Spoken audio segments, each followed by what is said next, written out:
Hey, how's it going? Welcome back to my channel, The Lazy Bookworm. I hope you are doing well. This video I'm going to discuss R.F. Kuang's Babel.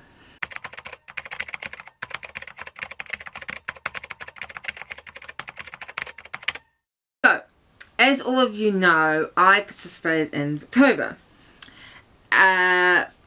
And last video I ranked all the Victorian books I read for Victober.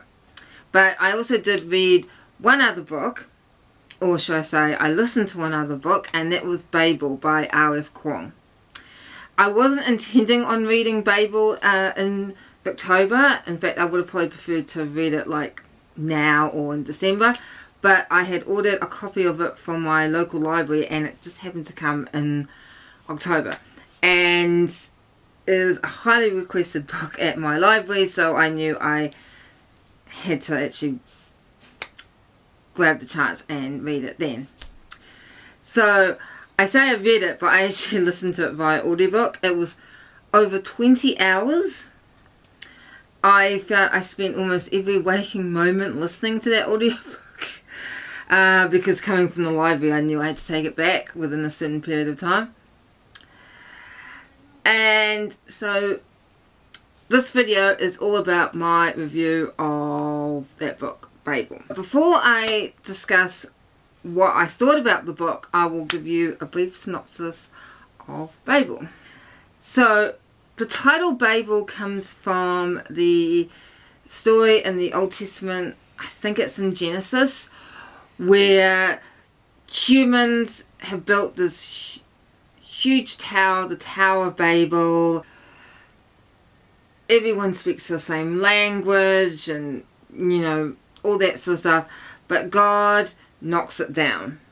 And he deems that we will all speak different languages. The story begins in China, in Canton, in the early 1800s. And there's a typhoid epidemic and a young Chinese boy is the only one alive out of his family. And this sort of rather mysterious benefactor comes along and takes him to England. And when he is in England, he acquires a new name. He is now known as Robin Swift. And his benefactor teaches him in the ways of languages. So he has lessons in Latin and Greek, but also lessons in his native tongue, Mandarin. And the goal is for him, when he is a young man, a sort of teenager as we would call it, to enter the prestigious Babel, the Faculty of Translation at Oxford University. This he manages to do, and there he becomes friends with Rami, who's from Calcutta, Victober, who's from Haiti, and Letty, who's from England. Then they sort of discover, you know, Oxford. They also discover Babel and the whole idea of translation.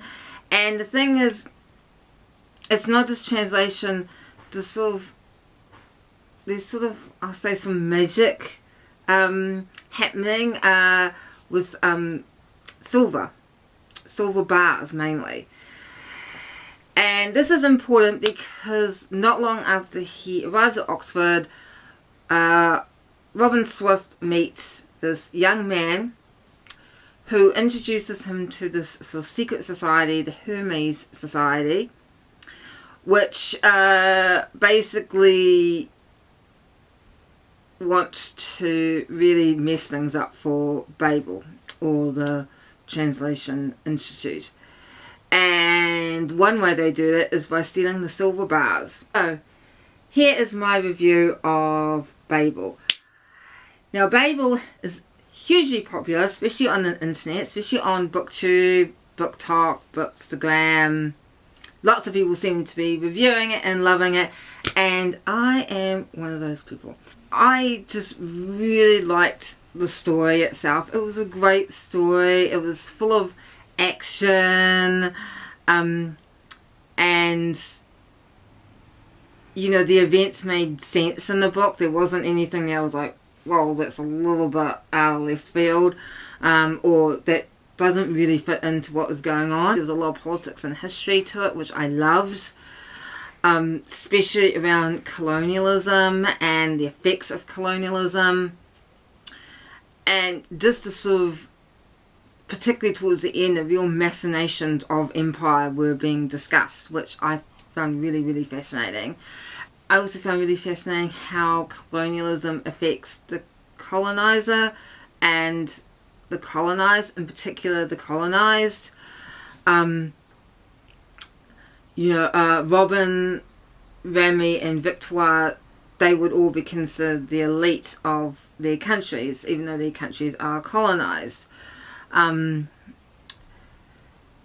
Because, you know, they're at Oxford, you know, they're getting an Oxford education, you know, they can speak English, they can speak Latin and Greek and all those sort of educated things, but yet, you know, throughout the time at Oxford, all of them were made to constantly feel, even in subtle ways, that they were outsiders. No matter how hard they tried to fit into society, they will always be considered outsiders. Babel was kind of a little bit of a refuge for them, but even then, it was a sort of refuge with condition. That leads me on to another thing I liked Babel was the character of Robin Swift. There were some times when I didn't like him that I actually wanted to slap him. That I felt he was a bit too passive. I actually liked the growth of the character and how he is sort of growing up to be a man, his own man, and his own realization of his place in the world, and in particular his place within British society, Oxford society, and even within the Institute of Babel. Unfortunately, that doesn't come without some cost to him. Yes, I would definitely recommend Babel. That is the end of my video. I hope you are having a good November. I hope you're having a good non-fiction November if you are participating in that. And I will see you next video.